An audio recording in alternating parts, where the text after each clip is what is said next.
शुका सारिखे पूर्ण वैराग्य जाचे, वसिष्ठा परी ज्ञान योगेश्वराचे, कवी वाल्मिका सारिका मान्य ऐसा, नमस्कार माझा सद्गुरु रामदासा. श्रीराम समर्थ श्रीराम. परमपूज्य श्री गुरु डॉक्टर काका यांना साष्टांग नमन करते. परम आदरणीय सुनील काका यांनाही साष्टांग नमन करते. आणि श्रोते, आपण जगदीशांची मूर्ती आहात, माझे प्रेरणास्थान आहात, म्हणून आपणालाही मी साष्टांग नमन करते. श्रोते, आपण जगदीश मूर्ती, श्रवणे बैसावे एकांती, स्थिर होईल माझी मती, आपणा कृपा प्रसादे. पुनश्च एकदा आपल्याला वंदन करते आणि आजच्या विषयाला प्रारंभ करते, चिंतनाला प्रारंभ करते. चिंतनाचा विषय दासबोध, आणि या दासबोधाच्या अंतर्गत आपला समास दशक 14वा सुरू आहे. आणि 14वा दशकाच्या अंतर्गत समास 4था सुरू आहे. समास 4था कीर्तन लक्षण. आता समर्थांनी कीर्तन लक्षण या दशकामध्ये परत कीर्तनाचाच उल्लेख केलेला आहे. आपण बघितलं की दशक 4थ्यामध्ये नवविधामध्ये भक्तीमध्ये सुद्धा समर्थांनी समास दुसरा हा कीर्तन भक्ती दिलेला आहे. कीर्तन भक्ती आणि यामध्ये कीर्तनाचं लक्षण. आता भक्ती आणि लक्षण दोन समर्थांना देण्याची काय आवश्यकता होती? एकदा कीर्तना संदर्भामध्ये सांगितलं, भक्तीमध्ये सगळे लक्षण येतात की नाही. पण ह्या समासाची गंमत अशी आहे की हा जो समास आहे, हा समास समर्थांचं संपूर्णपणे कवित्व लक्षण, आपण जो मागचा समासाचा अभ्यास केला त्याचं संपूर्ण कवित्व लक्षणाचं वैशिष्ट्यपूर्ण असं या समासामध्ये समर्थांनी सगळी ती कला ओतली आहे. कवित्वाची कला जी आहे ती पूर्णपणे या समासामध्ये ओतली आहे. आणि अनुप्रास अलंकार जो आहे तो यामध्ये समर्थांनी वापरलेला आहे. संपूर्णपणे बाराखडी जी आहे, अ आ इ पासून हे क ख ग घ ही जी सगळी व्यंजन आहेत, क ख ग घ ज्ञ पर्यंत जी व्यंजन आहेत, तर ह्या पूर्ण व्यंजनांचा इथे या ठिकाणी सुरुवातीला प्रत्येक ओवीचा जो प्रत्येक शब्द आहे हा क ख ग घ यापासून सुरू होतो. पहा, कलियुगी कीर्तन करावे क. दुसरी ओवी खटखट खुंटून टाकावी ख. तिसरी ओवी गर्व गाणे गाऊ नये ग. चौथी घष्टणी घिसणी घसपरपणे घसरू घसरू घसा खाणे. म्हणजे या पूर्ण ओवीमध्ये घचाच उल्लेख आहे, घचे शब्द आहेत. यामध्ये सगळे गचे शब्द आहे, यामध्ये सगळे कचे शब्द आहे. समर्थांचं शब्द वैभव, समर्थांचं शब्द वैभव बघा, शब्द संपदा बघा, त्याचं वैभव पहा. आणि आपण पूर्णपणे समाज जेव्हा वाचू त्यावेळेला चाट होऊन जाऊ की ढ पासून सुरू केलेला शब्द पुढे सगळं ढचे शब्द, त्यामध्ये प्रत्येक चरणामध्ये ढ पासूनच सुरू होणारा शब्द आहे. काय प्रतिभा शक्ती असेल, काय ऋतंभरा प्रज्ञा केवढी जागृत असेल. आपल्याला नुसते एका शब्दापासून सुरू होणारे जर 5 शब्द आता सांगितले म्हणायला, तर आपल्याला आठवणार पण नाही. च पासून चालू होणारे 5 शब्द म्हणा बरं. असं जर मला आता तुम्ही म्हटलं काय ताई तुम्ही सांगा च पासून चालू होणारे, तर मी फक्त चमचा एवढंच सांगेन, दुसरं मला आठवणारच नाही. 4 शब्द मला आठवायला बरंच कष्ट करावे लागतील, बरंच बुद्धीला ताण द्यावा लागेल. समर्थाने अत्यंत लीलया ही गोष्ट या ठिकाणी केलेली आहे. यात सहजता आलेली आहे, याच्यामध्ये सहजता आहे. ओढून ताडून काहीही केलं नाही. याचाच अर्थ ती वाणीला परेचा स्पर्श झाल्यानंतर अशा पद्धतीची सहजता काव्यामध्ये येते. हे समर्थांनी प्रत्यक्ष उदाहरणांनी आम्हाला दाखवून दिलेलं आहे. नुसता समास नाही लिहिला, तर लिहून त्यांनी तसं आम्हाला दाखवलं पण आहे. आणि म्हणून यामध्ये सगळे कीर्तनाचं लक्षण दिलेलं आहे. म्हणजे कीर्तनाचं लक्षण देत असताना कीर्तन कशा पद्धतीने करावं आणि त्यात कोणत्या कोणत्या गोष्टी टाळाव्यात, हे समर्थांनी आम्हाला या ठिकाणी दिलंय. मग आता कीर्तन म्हणजे काय हो नेमकं? कशाला कीर्तन म्हणतात? कीर्तन कीर्तन आपण ऐकतोय, पण नेमकं कीर्तन कशाला म्हणतात? कीर्तन याचा शब्द आहे, फार सुंदर अशी कीर्तनाची इथे व्याख्याला आपल्याला सांगू शकतो. कीर्तन म्हणजे काय? मने करावे हरीचे ध्यान. कीर्तन म्हणजे आपलं दशकाचं नाव कोणतं आहे? अखंड ध्यान नाम. अखंड ध्यान नाम अंतर्गत आपल्याला कीर्तन म्हणजे काय बघायचं आहे. मने करावे हरीचे ध्यान.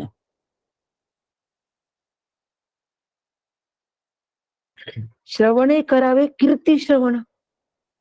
मनाने हरीचं ध्यानच करायचंय, कानांनी हरीचं कीर्तनच ऐकायचं, हरीच कीर्ती ऐकायची. जिव्हेने करावे नामस्मरण. जिव्हेने नामस्मरण करावे. हरी कीर्तन अहर्निशी. याला हरी कीर्तन असं म्हणतात. आणि हे अहर्निशी करावं म्हणजे सतत करावं. मनाने हरीचं ध्यान करावं म्हणजे एका ठिकाणी बसून डोळे बंद नाही. मना लागलिया छंद. गोविंद गोविंद मना लागलिया छंद, याला कीर्तन असं म्हणतात. मनाने त्याचा ध्यास घ्यायचा, कानाने त्याचेच गुण ऐकायचे, जिव्हेनी त्याचंच नाम घ्यायचं. सगळी ज्ञानेंद्रिये त्याच्याच सेवेत लावायची, कर्मेंद्रिये त्याच्याच सेवेत लावायची. आणि असं अहर्निश ज्या वेळेला आम्ही करू तेव्हा त्याला हरी कीर्तन असं म्हणतात. ते हरी कीर्तन आहे. असं हरी कीर्तन आम्ही सतत करावं असं आम्हाला सगळे संत सांगतात. गीतेत सुद्धा सांगितले आम्हाला की सततम कीर्तयन तोम. काय सांगितलंय? सततम कीर्तयन तोम म्हणजे सतत माझंच कीर्तन करा. सतत झालं पाहिजे. त्या कीर्तनाच्या मागे सातत्य अत्यंत महत्वाचं आहे. कीर्तनाला गेलो, श्रवणाला, 1-2 तास इथे बसून सगळं कीर्तन ऐकलं आणि कीर्तन महोत्सव सुरू आहे, हो रोज कीर्तन सुरू आहे, आम्ही रोज जातो आणि आनंद घेऊन येतो. परंतु आनंद घेऊन जरी आम्ही आलो असतो तरी त्या कीर्तनामधलं अद्वैत जे आहे, हे अद्वैत आम्ही उचलून आणतो का? अद्वैत कुसरी विरळा जाणे. म्हणजे अद्वैत जी आहे हे कुसरीनी म्हणजे कला कुसरीनी आम्ही त्याच्यातून निवडून आणायचं. ही कला ज्याला जमली त्याचं सतत कीर्तन होतं. सतत कीर्तन त्याचं होतं. म्हणून कीर्तन म्हणजे काय, याचा एक संपूर्णपणे संकल्पना आमची जेव्हा स्पष्ट होईल त्यावेळेला आम्ही कीर्तनाला एका विशिष्ट चाकोरीमध्ये बांधणार नाही. कीर्तनकार कीर्तन करतात, आम्हाला कीर्तन करता येत नाही, आमचा काय संबंध हो या समासाशी, असा अभ्यासक म्हणू शकतो की नाही? बरोबर आहे. परंतु कीर्तनकारासाठी हे कीर्तन नाहीये. कवींसाठी कवित्व लक्षण फक्त कवींसाठीच आहे नाही, फक्त हा शब्द महत्वाचा. फक्त कवींसाठीच कवित्व लक्षण नाही, फक्त कीर्तनकारासाठीच कीर्तन लक्षण नाही. तर मी मागे पण सांगितलं, आज पण तेच सांगते आणि वारंवार हेच सांगेन की हे साधकासाठी आहे. हे साधकासाठी आहे, हे माझ्यासाठी आहे. त्याच्यामधली प्रत्येक ओवी ही माझ्यासाठी आहे.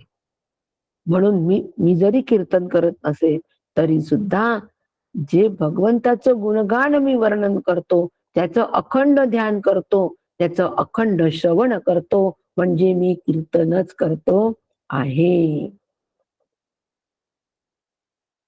काय होतं या हरिकीर्तनाने? अशा पद्धतीचं हरिकीर्तन जर आम्ही केलं तर काय होईल? तर हरिकीर्तनाने, अशा पद्धतीच्या हरिकीर्तनाने, हरिकीर्तने शुद्ध चित्त, चित्त आमचं शुद्ध होणार आहे.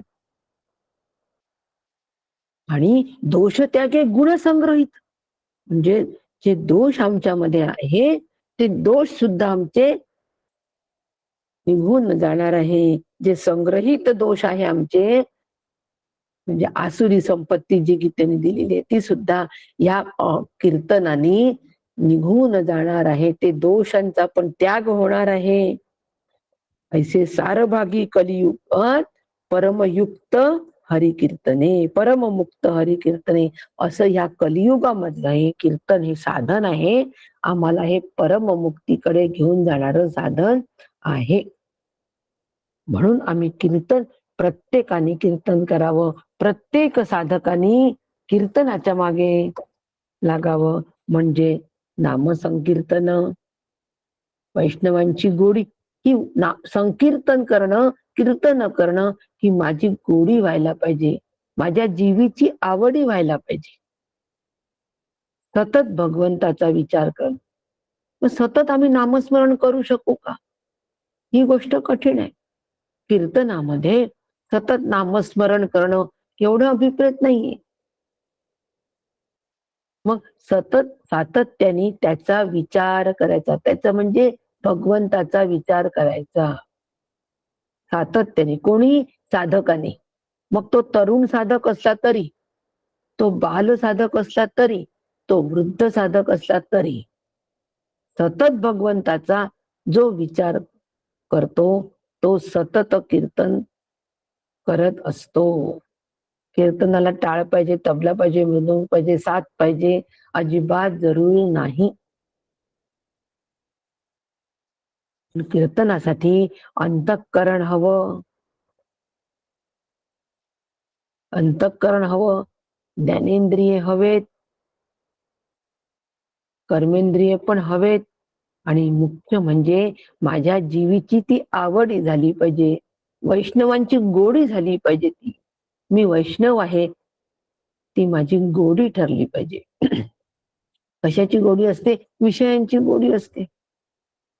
ती कीर्तनाची गोडी व्हावी. सतत भगवंताचं स्मरण आमच्या अंतःकरणात असावं. या ना त्या कारणाने नक्की असावं. त्याला विस्मरून कधीच चालणार नाही. त्याला त्याचं विस्मरण परम व्याकुळता.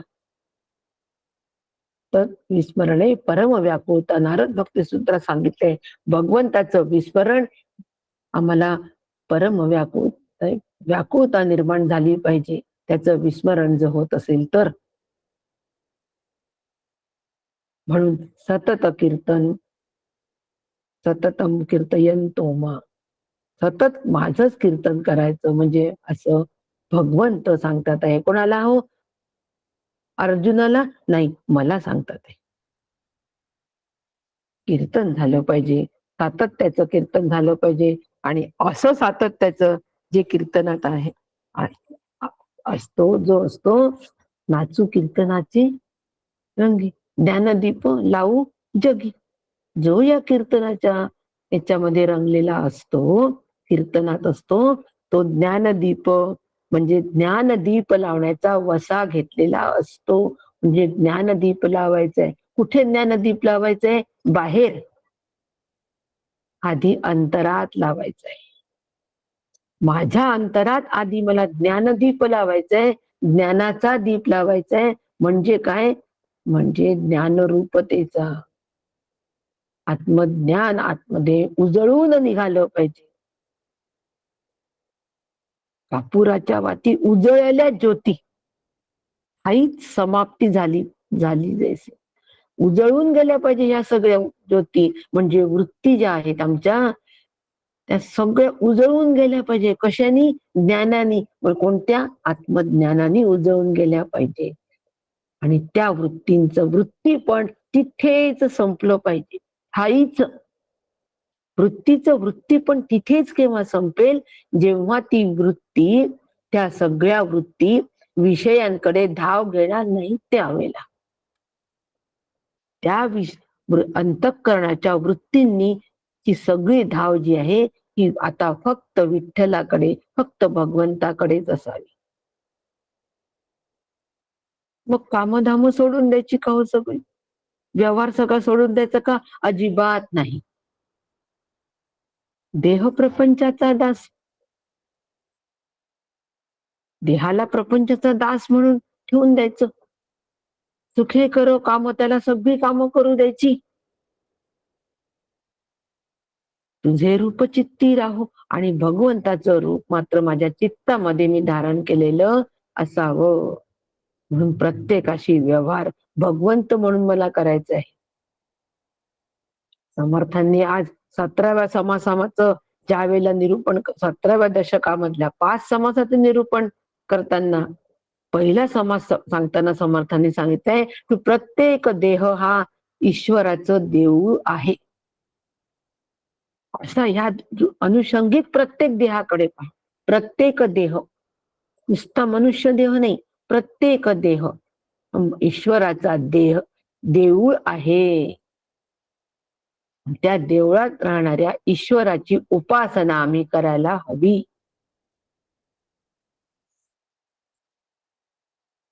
आणि अशी ज्या वेळेला आम्ही त्या देवाची उपासना करू त्यालाच कीर्तन असं म्हणतात. अखंड ध्यान नाम असं म्हणतात. आणि म्हणून कीर्तनाची प्रकार आहे, वारकरी कीर्तन आहे, त्याच्यानंतर नारदीय कीर्तन आहे. सगळं आपल्याला माहितीये वारकरी कीर्तन काय, परंतु कीर्तनाचा उद्देश काय हे आपल्याला माहित पाहिजे. कीर्तनाचा उद्देश आहे ऐकता कीर्तन होती जीवन मुक्त. काय कीर्तनाचा उद्देश आहे? कीर्तन करणारा कीर्तन करता करता मुक्त होणार, आणि श्रवण करणारा जो श्रोता आहे हा सुद्धा ऐकता ऐकता मुक्त होणार. पण त्या कीर्तनामधलं मी अद्वैत कुसरी जी आहे ती मला टिपता आली पाहिजे, वेचता आली पाहिजे, तेव्हाच मी जीवनमुक्त होणार आहे. अद्वैत कुसरी म्हणजे काय? अद्वैत तत्व एकच आहे, ब्रह्म आत्मतत्व, अद्वैत, दुजा न कोणी मजला, आणि ते मी आहे. या निर्णयाकडे माझी दृढ वाटचाल व्हावी. प्रत्येक श्रवणातून, प्रत्येक कीर्तनातून किती वाटचाल मी समोर चाललेला हो हे मी माझं पडताळून पाहावं. एकदम निर्णय होणार नाही, तो हळूहळूच होणार आहे. आणि एक दिवस तो अलगद सावकाश झालेला राहील. उंचावर देऊळ असतं, आम्ही एक एक पायरी चढतो, मग पहिल्या पायरीलाच आम्हाला भगवंत भेटतो का? नाही. पण पहिली पायरी जी चढतो ती भगवंताला भेटण्यासाठी आम्ही चढत असतो. उद्देश काय असतो आमचा? की मला भगवंताचं दर्शन घ्यायचं. म्हणून पहिली पायरी, दुसरी पायरी, तिसरी पायरी, पण प्रत्येक पायरी चढताना अंतःकरणामध्ये एकच ध्यास असतो, भगवंताचं दर्शन. आणि 10व्या पायरीवर पाय ठेवता क्षणीच भगवंत दिसतो आणि आनंदाला उधाण येतो. दर्शन मात्रे मन कामना पूर्ती. म्हणून ऐकता कीर्तन होती जीवन मुक्त. म्हणून कीर्तन अत्यंत महत्वाचं आहे. मग आता हे कीर्तन म्हणजे काय? सगुण कथा या नाव कीर्तन. समर्थांनी दिलंय कीर्तनाची व्याख्या. सगुण कथा या नाव कीर्तन म्हणजे सगुणाचं सतत ध्यास आमच्या अंतःकरणात असला पाहिजे. तुकाराम महाराजांना विठ्ठलाचा सतत ध्यास होता की विठ्ठलाशी संवाद, सुख विठ्ठलालाच सांगायचे, दुःख विठ्ठलालाच सांगायचे. कीर्तन. आणि अशा पद्धतीने सगुण कथा या नाव कीर्तन. आणि निरूपण म्हणजे अद्वैत म्हणजे निरूपण. अद्वैताबद्दल आम्ही जे बोलतो त्याला निरूपण असं म्हणतात. सगुणाबद्दल जे बोलतो त्याला कीर्तन असं म्हणतात. आणि सगुण निर्गुण, सगुण रक्षुण निर्गुण बोलत जावे, सगुणाचं रक्षण करावं आणि निर्गुण बोलत जावं. सगुणाच्या आधारे निर्गुण पाविजे निर्धार आहे. पक्क लक्षात ठेवा. आता सगुणाचा आधार आहे, आधार घेणं सगुणाचा हे साधन आहे. काकांचा विचार आहे, खूप सुंदर विचार आहे हो. आता आपल्या समोर मांडते. सगुणाच्या आधारे निर्गुण पाविजे निर्धार आहे. असं आपण नेहमी म्हणतो, म्हणजे सगुणाचा आधार घ्यायचा आणि निर्गुणाचा निर्धार करायचा, असं आपण आजपर्यंत त्याची मांडणी करत होतो. पण काका म्हणतात, कीर्तनाच्या संदर्भामध्ये सगुणाच्या आधारे सगुणाचा आधार घ्यावा, आधार घेत घेत कीर्तन करावं. हे सगुण हे आधार घेणं हे साधन आहे. सगुणाचा आधार घेणे हे साधन आहे आणि पाविजे हे सगुण हे कीर्तनाचं फळ आहे. कीर्तनाचं हे साध्य आहे. साधन आधार घेणं आणि पाविजे हे साध्य, म्हणजे निर्गुणाला प्राप्त व्हायचं आम्हाला, निर्गुण तत्वाला प्राप्त व्हायचंय. पाविजे, पाविजे म्हणजे पावलो. देवाचं दर्शन झालं, धन्य पावलो, धन्यता झाली, पावलो एकदाच पावलो, म्हणजे त्याला प्राप्त झालो. असं निर्गुणाला प्राप्त होणं म्हणजे तो निर्धार आमचा होणं, म्हणजे तो निर्णय आमचा होणं. कीर्तनाची व्याप्ती एवढी आहे हो. या व्याप्तीचा आम्ही सतत विचार करायचा. एवढी कीर्तनाची व्याप्ती आहे आणि ही व्याप्ती आम्ही निश्चितपणे लक्षात घ्यायची. केव्हा? कीर्तन ऐकताना का? नाही हो, 24 तास 24 तास ती व्याप्ती लक्षात घेऊन, व्याप्तीमध्ये राहून व्यापकत्वाला गवसणी घालायची. जे व्यापक तत्व आहे, जे निरपेक्ष तत्व आहे, त्याला आम्ही गवसणी घालायची. पण आधार कशाचा? सगुणाचा. सगुणाचा आधार घ्यायचा. याला कीर्तन असं म्हणतात. म्हणून निर्गुणाच्या भेटी आलो सगुणा संगीत. सगुणा बरोबर आम्ही निर्गुणाच्या भेटीसाठी आलेलो आहे, हे कधीच विसरता कामा नये. या 2 ओव्या ज्या सांगितल्या तर कधी विसरायच्या नाही. निर्गुणाचे भेटी आलो सगुणा संगीत. सगुणाला घेऊन आम्ही निर्गुणाच्या भेटीसाठी आलेलो आहोत. एकदम आम्ही निर्गुणाची भेट नाही घेऊ शकत. मोठ्या अधिकाऱ्याची भेट घ्यायची असेल तर त्या पीएला गाठावं लागतं आणि मग त्या पीए बरोबर जावं लागतं. एकदम नाही जाऊ शकत. बिना परवानगीने आत येऊ नये. ही परवानगी कोणाकडून घ्यावी लागते? त्यांचा जो पीए असतो त्यांच्याकडून, आणि त्यांना घेऊन जावं लागतं पुराव्या दाखल. तसं निर्गुणाची भेट जर आम्हाला घ्यायची असेल तर सगुणा संग यावं लागतं. सगुणाला आधार करावा लागतो, सगुणाच्या संगतीत राहावं लागतं, सगुणाला साधन करावं लागतं. काय पण 3 शब्द वापरले, पक्क लक्षात ठेवायचं. आणि म्हणून कीर्तनामध्ये सगुणाचं प्राधान्य असल्यामुळे सगुणाचं झुकतं माप, नक्की त्याला सगुणाला झुकतं माप दिलं जातं. आणि म्हणून नामदेव महाराज काय म्हणतात विठ्ठलाला? नामदेव महाराज विठ्ठलाला म्हणतात की निर्गुणपणाचा घेसी अभिमान. अरे विठ्ठला, तू निर्गुणपणाचा अभिमान घेतोस हे आम्हाला माहितीये. म्हणजे विठ्ठल कोण आहे? ते हे परब्रह्म विटेवरी साजरे. परब्रह्म याचा अभिमान तू घेतला रे. पण तुझं नारायणा शोधी नामी. पण नारायणा, तू जरी निर्गुणाचा अभिमान घेत असला ना, तरी सुद्धा मी तुम्हाला नामामध्ये नक्की शोधेल आणि तुम्ही मला नामामध्ये सापडाल. परितयापाशी पांडवा, मी हरपला घेऊ सावा, जेथे नामघोष बरवा माझा करती.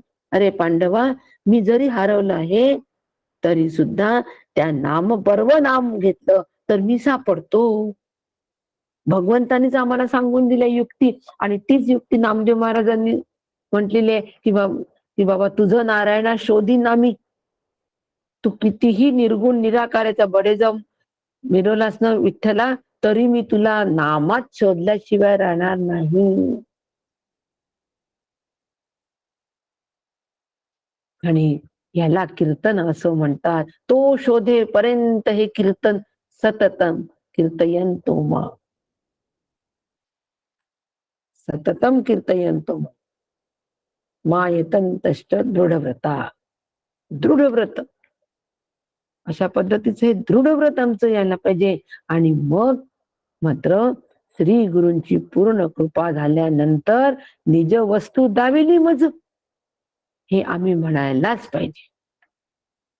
कीर्तनाचा परिणाम निज वस्तू दाविली मज, नामदेव महाराजांनी म्हटलंय.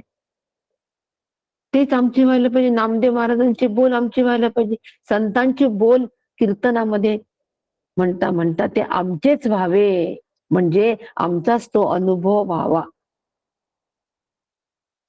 माझे सुख मज दावी येले डोळा, माझंच सुख मी माझ्या डोळ्यांनी पाहिलं. केव्हा? निज वस्तू ज्या वेळेला भेटली त्यावेळेला. कीर्तनाचा परिणाम. आणि हीच ज्ञानोत्तर भक्ती आहे. हीच ज्ञानोत्तर भक्ती आहे.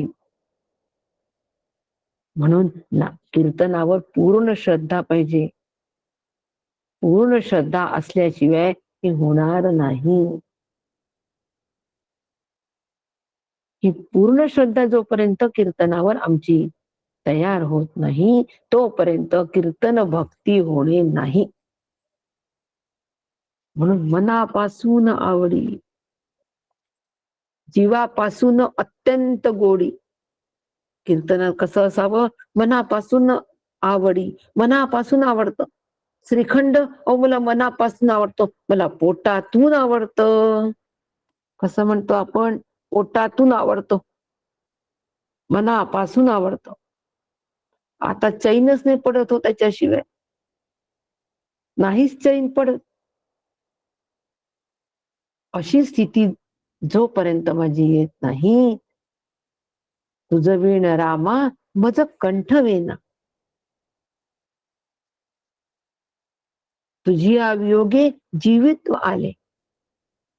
मनापासून आवडी तेव्हाच तयार झालेली राहील, तोपर्यंत नाही.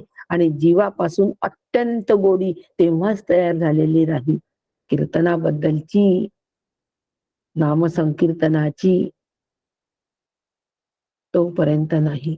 पक्क माझं मी स्वतःला तपासायचं की तुझं विण रामा मज कंठवेन, असं माझं होतंय का?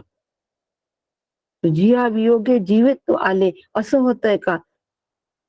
रामरायाचा वियोग झाला की मी पटकन जीव भावावर येतो. मग माझं तुझं सुरू होतं, हेवे दावे चालू होतात, दुःख सुरू होतं. त्यावेळेला पक्क समजावं माझा वियोग झालेला आहे. कोणापासून?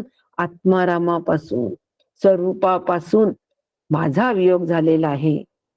कीर्तन माझं बंद पडलंय.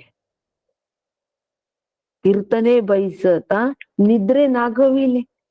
नामदेव महाराज म्हणतात, विठ्ठला तुझ्या कीर्तनामध्ये बसलो की ह्या निद्रेनी आहे ना, ह्या निद्रेनी आम्हाला कसं करून टाकलं रे बाबा, तुझ्यापासून दूर नेलं. निद्रा म्हणजे अज्ञान. निद्रा काय आहे? सुषुप्ती काय आहे? अज्ञानाचं द्योतक आहे, तमोगुणाचं द्योतक आहे. आणि ह्या अज्ञानाने आम्हाला तुझ्यापासून दूर केलं. निद्रे नागविले, आमची नागवणूक केली हो अगदी अक्षरशः. या निद्रेनी म्हणजे या अज्ञानाने. अमृताहून सुद्धा गोड असलेलं तुझं जे नाम आहे ते माझं मन घेत नाही. अमृताहुनी गोड नाम तुझे देवा, मन माझे केशवा काबा न घे. हा प्रश्न मी मला विचारायला हवा. जोपर्यंत प्रश्न याच्याबद्दल माझ्या अंतःकरणात हे प्रश्न येत नाही, तोपर्यंत सततम कीर्तयंतो मा शक्य नाही. आणि म्हणून अशा पद्धतीने कीर्तन माझं होतं की नाही हे मी नक्की तपासावं. आणि मग असं कीर्तन करताना समर्थ म्हणतात, कलियुगी कीर्तन करावे. कलियुगामध्ये कीर्तनासारखा सोपा सरळ उपाय नाही. हठयोग किंवा ध्यानयोग किंवा अनेक पद्धती ज्या आहेत उपासनेच्या, अतिशय कठीण जातात कलियुगामध्ये करायला. तेवढं शुद्ध वातावरण नसतो, तेवढं वेळ आमच्या जवळ नसतो. मग काय करावं हो? आम्ही कीर्तन करावं. कसं करावं? मनापासून आवडी, जीवापासून अत्यंत गोडी, सदा सर्वदा तातडी हरी कीर्तनाची. याच्यासाठी तर काही आम्हाला वेळ द्यावा लागत नाही ना. मन आणि जीव ह्या दोन्ही आमचेच आमच्या जवळ असतात. याच्यावर कोणाचा अधिकार नसतो. कोणाचा नसतो. भले आपण म्हणतो माझं मन मी तुम्हाला दिलं, पण खोटी गोष्ट आहे. ते मन आणि तो जीव फक्त आम्ही श्री गुरूंनाच देऊ शकतो. फक्त विठ्ठलालाच देऊ शकतो. बाकी कोणाचाच अधिकार नाही मनावर आणि जीवावर नसतो.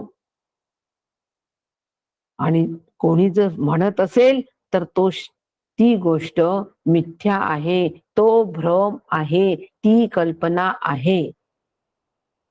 पक्क लक्षात ठेवायचं. अजिबात अशा पद्धतीच्या वाक्यांवर, विधानांवर आम्ही हुरळून जाऊ नये.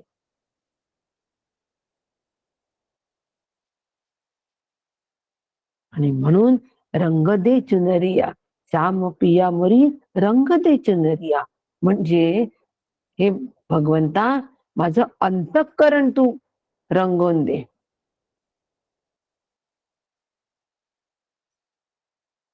चार देहांचं त्यामध्ये वर्णन केलेलं आहे. याला कीर्तन असं म्हणतात. ह्याला कीर्तन असं म्हणतात. आणि म्हणून असं जर कीर्तन कलियुगामध्ये आम्ही सतत केलं पाहिजे. केवळ कोमल कुशल गावे, कठीण कर्कश कृत्ये सांडावे एकीकडे, कठोर कर्कश बत्सूर ते नसावे. यामध्ये समर्थांनी कीर्तन म्हणजे कीर्तन कला जी आहे त्याबद्दलचा उल्लेख केलेला आहे सगळा, की कीर्तन कसं करावं, कीर्तनकाराने कीर्तन कसं करावं हे समर्थांनी यामध्ये दिलेलं आहे. पण आम्ही कीर्तनकार नाहीये. मग आमच्यासाठी आहे का हा समाज? बिलकुल आहे. याच्यामधलं समर्थांनी ज्या ज्या सूचना केल्या कीर्तन करायला त्या मी नक्की जर पाहिल्या तर माझं कीर्तन कसं होईल, माझं नामसंकीर्तन कसं होईल, पापे अनंत कोडी गेली त्यांची. त्या नामसंकीर्तनाने माझी पापवृत्ती जी आहे ती सगळी निघून जाईल हो. पापवृत्ती म्हणजे प्रपंचाकडे जी वृत्ती धाव घेते, प्रपंच सत्य वाटतो, त्याच्यात गोडी वाटते आणि प्रपंच करावा असा वाटतो, ही पापवृत्ती ही आमची सगळी निघून गेली. जर आम्ही समर्थांनी सांगितलेल्या प्रमाणे कीर्तन केलं तर, नाम संकीर्तन केलं तर. काय म्हणतात ते समर्थ? की ते नियमाने करावे, हळूवार आणि कौशल्यपूर्व असावे. हळूवार करावं. हळूवार करावं म्हणजे बिनबोभाट करावं. आमचा फार बोभाट असतो. कसा? आम्हाला नामस्मरण करायचंय, आमची नामस्मरणाची वेळ झाली, आमच्याशी बोलू नका, आम्ही नामाशिवाय बोलत नाही. याला हळूवारपणे म्हणत नाही. आपण काय करतोय हे समोरच्याच्या लक्षात सुद्धा येऊ नये इतक्या हळूवारपणे ते भगवंताचं नाव माझ्या अंतःकरणात मला जोपासून ठेवायचं आहे. समोरच्याला कळता सुद्धा कामा नाही की माझं नामसंकीर्तन अखंड चालू आहे. याला कौशल्य लागतो. हे कौशल्य मी संपादन करावं. कठोर कर्कश आणि बदसूद नसावे. खूप आम्हाला सवय असते की आमचं नामस्मरण लोकांनी ऐकावं, लोकांनी आम्हाला म्हणावं. काय नामस्मरण दिवसभर चालू असतं हो. म्हणून मग मोठ्या मोठ्याने आम्ही तो जप करतो. आणि त्यामध्ये जर आम्हाला कोणी व्यत्यय आणला तर आम्हाला चीड येते. चीड आणल्यानंतर अजून रागाने ते नामस्मरण करतो आणि त्याला सांगतो की तुला कळत नाही का मी इथे नामस्मरण करत आहे. बदसूर होतं, कर्कश होतं. बघा काय समर्थांनी आपल्याला आपल्यामधला जो काही दोष आहे, कीर्तनातला दोष जो आपला आहे, ते दोष सगळे टिपले आहेत समर्थांनी आणि ते आमच्या समोर मांडतात आहे. सगळे दोष, या दोषांचं बारकाईने अभ्यास करावा आणि बारकाईने अभ्यास करून ते दोष फक्त काढून टाकावे. बस. ते दोष काढून टाकावे. ते दोष ज्या वेळेला काढून टाकू आम्ही, त्यावेळेला मग दोष त्यागे आत्ताच सांगितली गोविंदनाथांची की ते दोष निघून जातील की हरी कीर्तनाने. पण असा अभ्यास आम्ही करावा म्हणून कीर्तन लक्षणाचा अभ्यास मी माझ्यासाठी करावा. खटखट खुंटून टाकावी, खळखळ करा फळांसी न करावी. आता वादविवादांचे विषय टाळावे, दुष्ट दुर्जनांशी वाद घालू नये आणि आपले उपस्थित केलेले मुद्दे बरोबर किंवा चूक असले तरी आपली शांती चोरू नये. त्याला कीर्तन असं म्हणतात. कीर्तन करताना वादविवादाचे विषय आम्ही टाळलेच पाहिजे.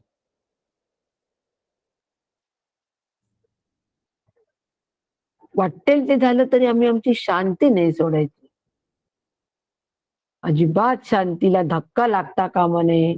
तरच ते कीर्तन आमचं भगवंतापर्यंत पोहोचेल. मध्ये जर खूप आवाज असतील तर आवाज येईल का? मी आपल्याला आवाज देते मध्ये खूप व्यत्यय, मोठे मोठे ढोल ताशे, मोठे मोठे डीजे लागलेले आहेत, काही ठिकाणी भांडणं सुरू आहेत, तर माझा आवाज आपल्यापर्यंत पोहोचेल का? अजिबात नाही. आपण म्हणाल की थांबा जरा ताई, हे सगळं आवाज बंद होऊ द्या. तसं भगवंतापर्यंत जर मला माझा आवाज पोहोचवायचा असेल तर अंतःकरण शांत असावं, नाहीतर त्याच्यापर्यंत माझा आवाज जाणार नाही. आणि म्हणून अंतःकरणे शांत पवित्र अशा त्याच्यामध्ये असावं म्हणून वाद टाळावेत. आणि स्वतःच महात्म कधी सांगू नये. फार आपल्याला आवड असते स्वतःच महात्म सांगायची. कोणाचीही गुप्त गोष्ट सगळ्यांमध्ये सांगू नये. नाही लहान लहान दिले समर्थांनी याच्यामध्ये.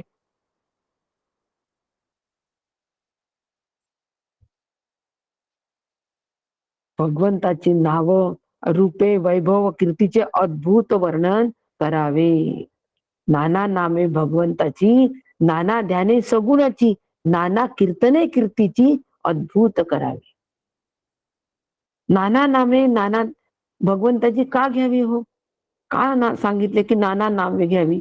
एकच नाव जेव्हा आम्ही घेतो ना त्यावेळेला मग त्यामध्ये त्या नामामध्ये एक प्रकारची शिथिलता येते, यांत्रिकता येते. एकच जप करून आलो, श्रीराम जय राम जय जय राम, श्रीराम जय राम जय जय राम. पुढे पुढे त्यामध्ये यांत्रिकता यायची फार शक्यता असते. तोंडाने नाम करून आले आणि मन मात्र मला फिरे कर्मे मन फिरे जग माही असं व्हायची शक्यता खूप असते. मग एका नामाचा एक नाम झाल्यानंतर दुसरं पण नाम घ्यायचं हरकत नाही, पण प्रत्येक नामामध्ये नामी एकच आहे. नामीच्या बोधामध्येच ते नाम घेतल्या गेलं पाहिजे. अत्यंत महत्वाचं आहे. नाही तर मग आता शंकराचं घेणार, मग देवीचं घेणार, मग दत्ताचं घेणार. दत्त असो, देवी असो, शंकर असो, कृष्ण असो, विष्णू असो, राम असो, या सगळ्यांमधला नामी एकच आहे. तो चैतन्य रूप आहे, तो आत्मरूप आहे, तो ब्रह्मरूप आहे, तो मी आहे. नामस्मरण, नाम संकीर्तन नामीच्या बोधामध्ये नाम घेता घेता, कीर्तन करता करता रूप पण आठवावं, रूपमनी आठवावे. समर्थांनी सांगितले त्यांची कीर्ती, वैभव आलं. नामस्मरण करता करता कंटाळा आला, मग रूप आठवावं, त्यांचं चरित्र आठवावं, त्यांच्या कीर्तीचे प्रसंग आठवावे, त्यांच्या जीवनात आलेली प्रतिकूलता आठवावी. रामरायासारखे राम एवढे महाअवतार असताना त्यांच्याही जीवनामध्ये प्रत्यक्ष परमेश्वराच्या जीवनामध्ये जर प्रतिकूलता येऊ शकते आणि त्या प्रतिकूलतेमध्ये ते जर आनंदी राहू शकतात, तर माझी प्रतिकूलता काहीच नाही हो, शिल्लक असते. मग माझा आनंद मी का कमी करावा, माझी शांती मी का ढळू द्यावी. म्हणून त्यांचं काय चरित्र गाणं ऐकावं, कीर्तनच आहे. त्यांच्या चरित्राचा अभ्यास त्यासाठी करावा की आमचं धैर्य आम्हाला वाढवता आलं पाहिजे. आणि म्हणून आम्ही ज्या वेळेला कीर्तन करत असतो, म्हणजे नामसंकीर्तन करत असतो, त्यावेळेला आपल्या बोलण्यानी कोणीही चकचक म्हणू नये, म्हणजे ते चुकीचं आहे, अरे अरे उगीच हा बोलला, असं करू नये. असं माझं असावं, याला सुद्धा कीर्तनच म्हणतात.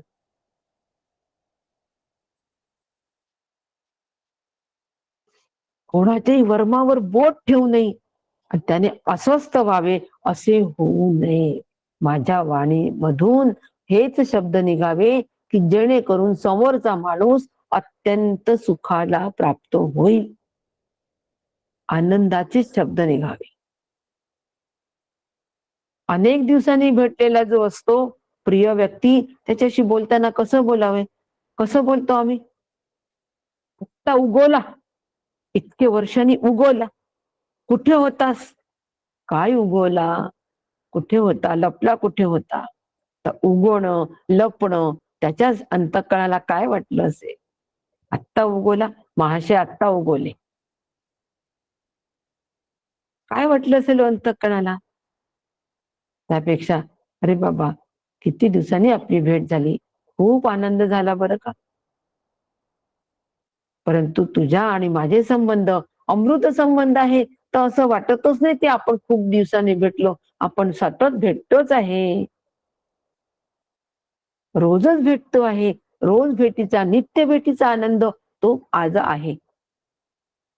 आता आता आमचं कीर्तन कुठे नेलं, आमच्या कीर्तनाने समोरच्याला अत्यंत सुखामध्ये नेलं की नाही. नित्य भेट, सिद्ध भेट, गळा भेट नाही,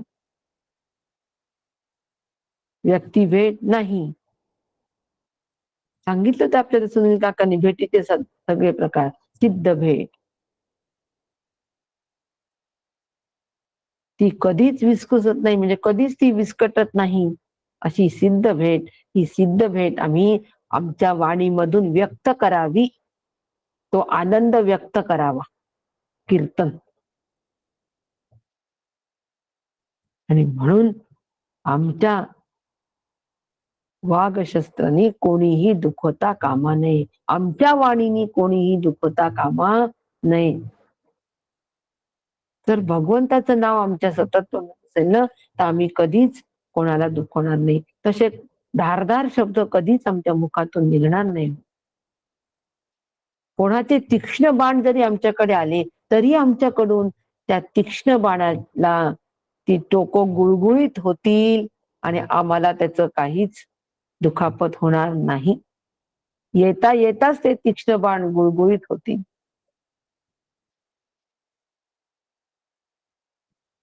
कारण अभेद्य असं आम्ही कवच आमच्या भोवती, कशाचं कवच, भगवंताच्या नामाचं कवच आम्ही आमच्या भोवती तयार केलेलं आहे. त्यामुळे आता आम्हाला कोणतंच शस्त्र आमच्यावर काम करू शकत नाही. आणि आम्ही सुद्धा दुसऱ्यावर सुद्धा वार करू शकत नाही. आणि म्हणून आम्ही कीर्तन करताना या सगळ्या गोष्टीची काळजी आम्हाला घ्यायची आहे. ही सगळी काळजी ज्यावेळेला आम्ही संकीर्तनामध्ये घेऊ, कीर्तनामध्ये घेऊ, त्याच वेळेला जनरूप जनार्दन संतुष्ट होईल. त्याला संतुष्ट करायचं. कोणाला? जनार्दनाला. तो संतुष्ट होईल म्हणजे प्रसन्न होईल. म्हणजे आम्ही सतत प्रसन्न राहू. प्रसन्नतेला आम्ही प्राप्त होऊ. तर अशा पद्धतीचं आम्ही कीर्तन केलं तर सतत विवेकाची सतत विवेक जागृत ठेवायचा. तेव्हाच आम्ही तरुण जाऊ, अन्यथा तरुण जाणार नाही.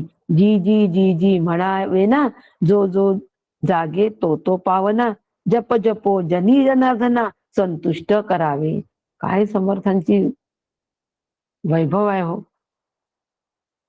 भाषेचं वैभव बघा. जी जी जी जी म्हणावे ना. कशात जी जी म्हणतात? पोवड्यामध्ये जी जी जी म्हणतात. केला जी जी जी. तशी जी जी म्हणू नये म्हणजे कोणाची हाजी हाजी नाही करू. जी जी जी म्हणणं म्हणजे हाजी हाजी करणं. आणि कोणाची हाजी हाजी करून काही जरूर नाही हो. कोणासमोर लाचारी घेण्याची काही आवश्यकता नाही. भगवंताचा भक्त आहे मी. भगवंत कसे 6 गुणांनी युक्त असे आहेत. अशा ऐश्वर्य संपन्न भगवंताचा जर मी भक्त असेल तर कोणासमोर लाचारी कशाला करावी. आम्ही की नाही भगवंताचे भक्त आहोत हो.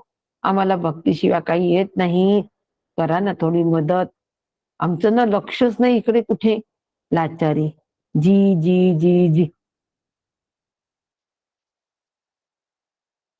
नामसंकीर्तनामध्ये जी जी जी जी लावलं. आम्ही की नाही कीर्तन करतो पण त्या कीर्तनाचे 50,000 घेतो. जी जी जी जी. त्याशिवाय उभं राहत नाही. 5,000 तोता असल्याशिवाय कीर्तन होणार नाही. जी जी जी.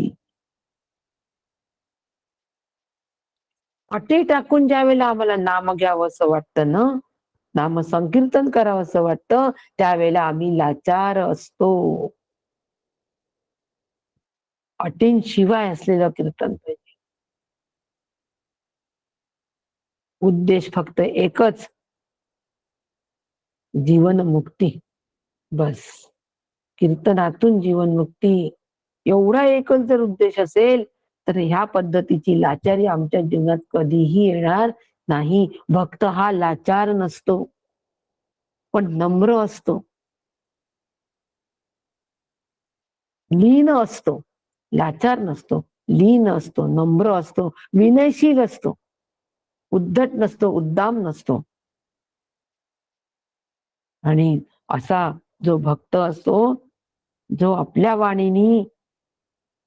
वाणीमध्ये करुण रस भरून समोरच्याच्या श्रोत्यांच्या डोळ्यामध्ये पाणी आल्याशिवाय राहत नाही, असा जो भक्त असतो, असा जो कीर्तनकार असतो, असा जो कीर्तन करतो, तो समोरच्याच्या डोळ्यामध्ये नक्की पाणी आणतं.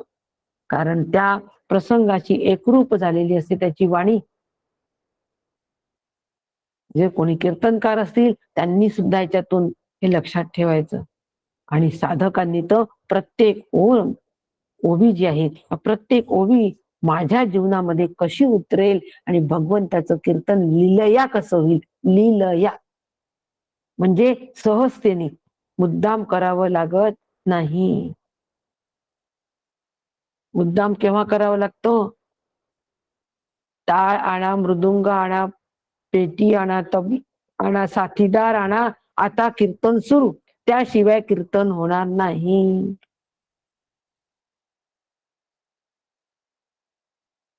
अशा पद्धतीचं कीर्तन माझं नसावं. मला नामसंकीर्तन करायचं आहे. मग आता शांतता हवी, एकांतात खोली हवी, विशिष्ट पद्धतीचं आसन हवं. अटी-तटीचा सामना त्या कीर्तनात नको. कोणत्याही अटी नको. अटींशिवाय आणि हात हात ज्या वेळेला बघतील कोणी, सहजता त्या कीर्तनात जेव्हा येईल तेव्हा ती सहजता पाहून निश्चितच 4 लोक त्या कीर्तनकाराच्या जवळ येतील. सहजतेने कीर्तन चाललेलं आहे. ऊन असो, थंडी असो, वारा असो, नाम संकीर्तन सुरू. तुकाराम महाराजांचं अखंड कीर्तन चालू राहायचं. त्यात इतकी सहजता होती, 4 लोक यायची. एवढी गाढवावरून वरात निघाली तरी पांडुरंगाचं नाव आहेच. एवढी अन्नान्न दशा झाली तरी पांडुरंगाचं नाव आहेच. काय सहजता त्या नामामध्ये. बघू तरी आपण नेमकं काय करतात ते. सहजता. आणि अशी सहजता जेव्हा येते त्याच वेळेला त्या सहजतेमध्ये ती गोडी असते. आणि म्हणून टकटक टकटक करू नये, म्हणजे तेच ते बोलू नये. एकच एक गोष्ट सारखी रट लावू नये. रटाळपणे पण काही सांगत बसू नये. असतो एखाद्याला छंद, नाही आम्ही की नाही या अध्यात्माशिवाय काहीच बोलत नाही, मग दिवसभर तेच बोलतो, जो दिसेल त्याला तेच सांगत राहतो, कंटाळवाणा होतो, लोक आम्हाला टाळतात. दुसऱ्यांना सांगण्यासाठी, दुसऱ्यांना दाखवण्यासाठी जेव्हा आमचं कीर्तन असतं ना, तेव्हा त्याच्यामध्ये रटाळपणा येतो. दुसऱ्यांना सांगण्यासाठी नसावं, ते माझं माझ्यासाठी असावं. आणि म्हणून असं कीर्तन करत असताना श्रोत्यांच्या अंतःकरणामध्ये सगुण मूर्तीचं ध्यान निश्चित ठसावं. कीर्तनकारासाठी जो 4 लोकांसमोर कीर्तनाला उभा आहे त्यांनी मात्र सगुणाचं ध्यान समोरच्या श्रोत्यांच्या अंतःकरणामध्ये ते ठसलंच पाहिजे. अशा पद्धतीचंच ते निरूपण असावं. इतकंच रसाळ ते असावं की ते व्यक्तिचित्रण हुबेहूब डोळ्यासमोर आमच्या उभं राहावं आणि अंतःकरणाचा ठाव घ्यावा.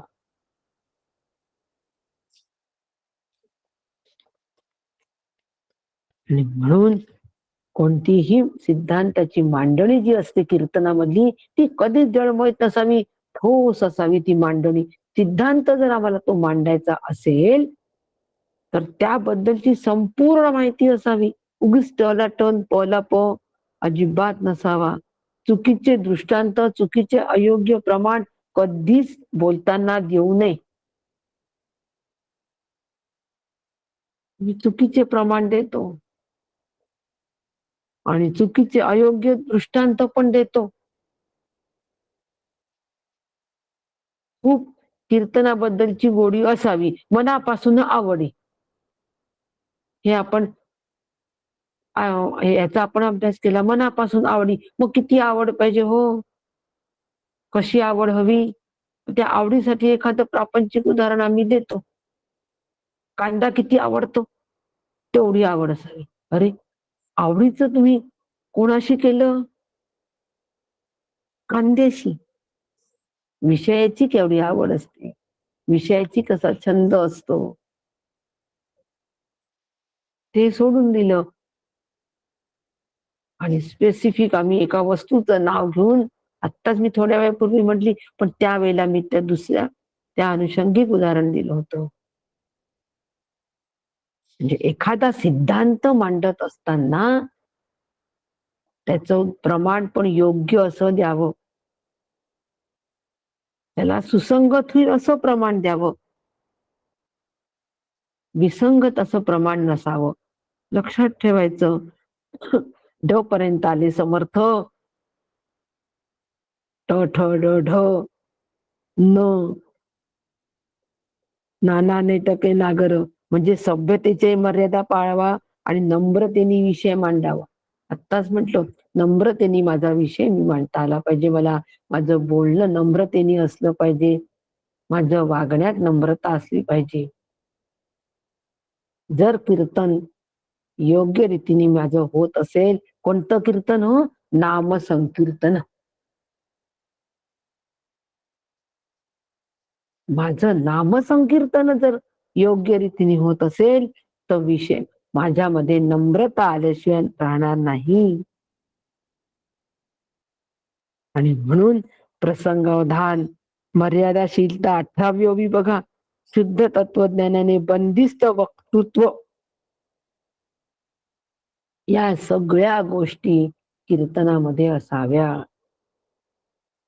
विचार सुद्धा मी करताना शुद्ध तत्वज्ञानाच्या बंदिस्तीमध्येच विचार करावे.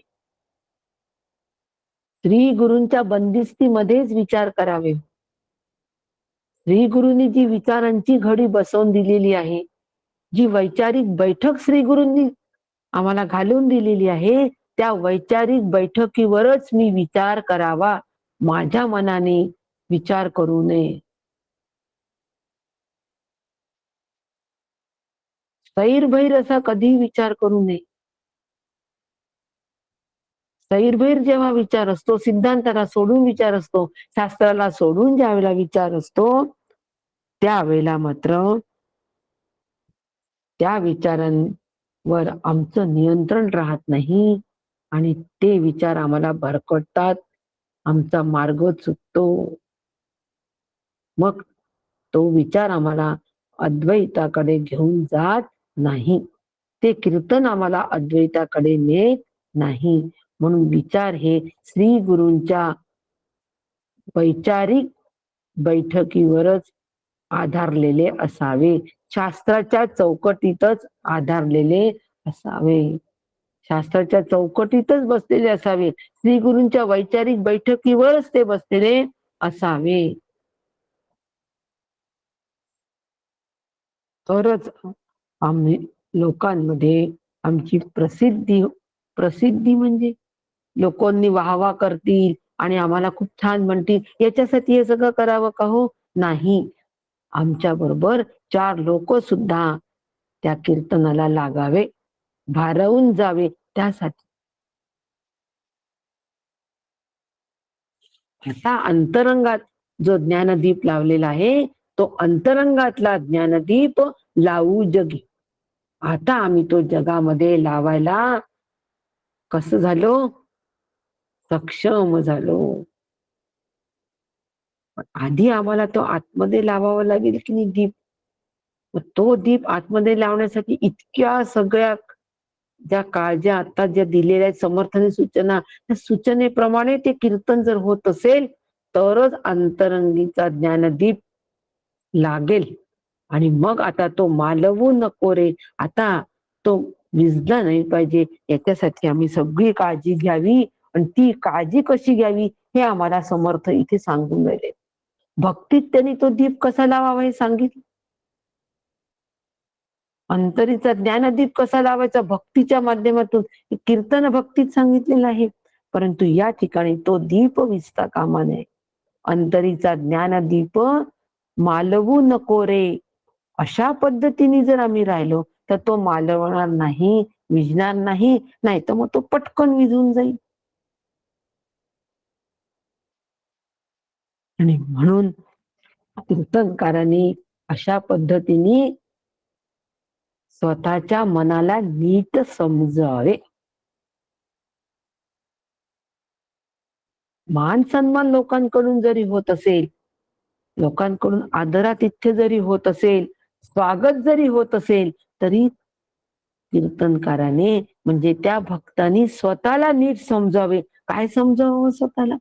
स्वतःच काउन्सलिंग स्वतः करावं. काउन्सलिंग शब्द आम्हाला लवकर समजतो.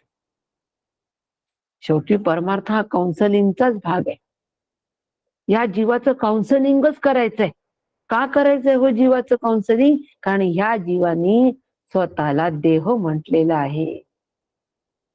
हा जीव अज्ञानामध्ये आहे आणि म्हणून त्याला समजायचं की बाबा रे, तू मूळचा ब्रह्मरूप आहेस, तू मूळचा आत्मरूप आहेस, आत्मा आहे. हे त्याला समजवायचं आहे. मलाच मी समजवायचं आहे. माझं काउन्सलिंग मलाच करायचं आहे.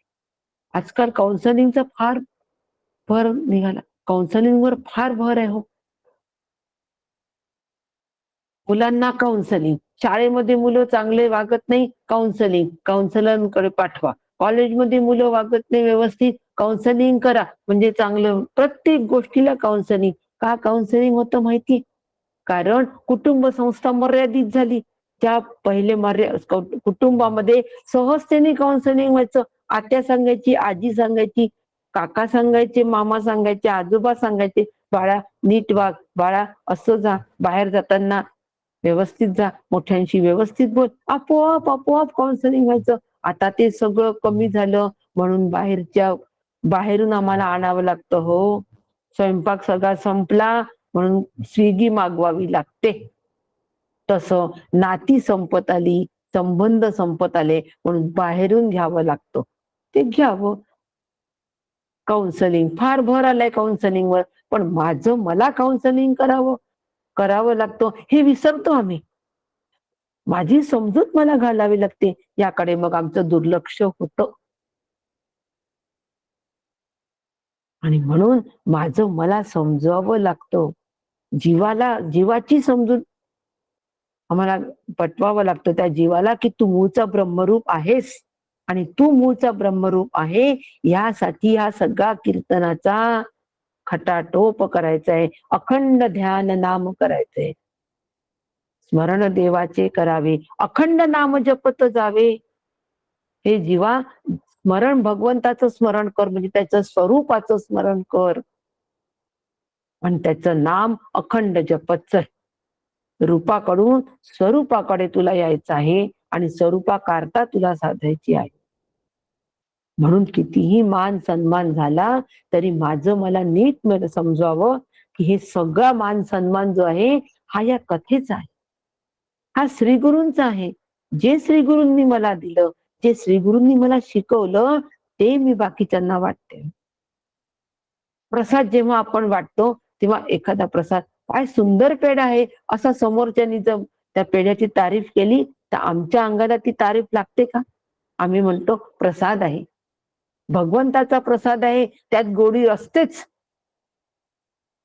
कसंही करा ती भाजी चांगलीच होते भंडाऱ्यातली, केलेली असते मीच, पण त्याला भंडाऱ्यामध्ये मी केलेली असते. महाप्रसादाच्या दिवशी ती भाजी केलेली असते, तर ती गोडी भगवंतानीच टाकलेली असते असं आपण किती सहजतेने म्हणून जातो. म्हणून होणारा मान सन्मान हा माझ्या श्री गुरूंचा आहे. त्यांनी मला जे शिकवलेलं आहे तेच मी प्रसाद रूपाने आपणा सगळ्यांना देते आहे. तो सन्मान त्यांचा आहे, माझा सन्मान नाही. मी या सन्मानाची मानकरी नाही असं स्वतःला समजून घ्यावं. उन्मत्त होऊ नाही, गर्विष्ठ होऊ नाही. कीर्तन भगवंताचंच कीर्तन चालू आहे. हे सगळं जे आहे ना त्या कीर्तनामध्येच मोठं आहे. ते सगळं कीर्तन आम्हाला करायचं आहे.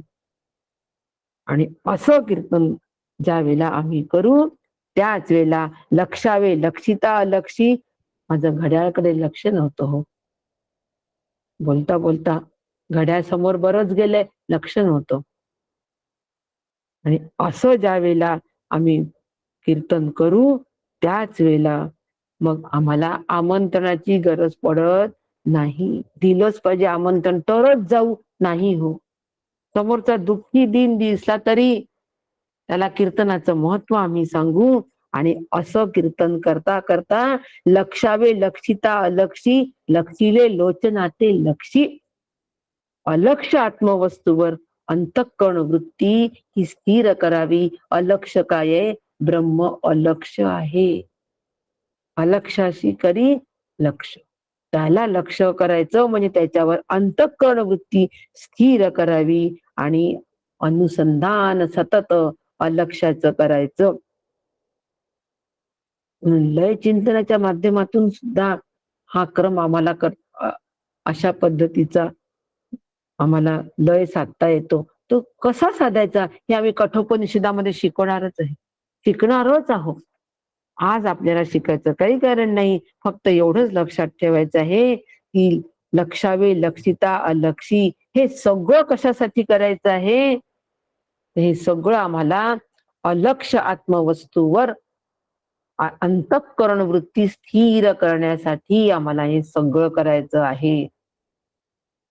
म्हणून क ख ग घ पासून समर्थ आले, ल आणि शेवटचा क्ष सांगितला. क्षेत्र क्षेत्रज्ञ क्षोभतो, क्षमेनी क्षमून क्षमवितो, क्षमे शोभणे क्षेत्रज्ञ तो सर्वा ठाई. असा हा जो क्षमा करणारा जो जीव आहे हा सगळ्यांमध्ये आहे. आणि अशा पद्धतीने आम्ही कीर्तन जे आहे या कीर्तनाने अलक्षाला लक्ष करून अलक्षामध्ये परत स्थिर व्हायचं आहे. यासाठी कीर्तन लक्षण अभ्यासायचे. ही सगळी लक्षणं जी आहे ती सगळी लक्षणं आमच्यामध्ये आम्ही बाणवायची आणि त्या भगवंत स्वरूपाला प्राप्त करायचं, त्यात स्थिर व्हायचं, तेच होऊन राहायचं. इति श्री दासबोधे गुरु शिष्य संवादे कीर्तन लक्षण नाम समास चौथा गुरु शिष्य संवादात्मक दासबोध या ग्रंथातील कीर्तन लक्षण नावाचा चौथा समास समाप्त.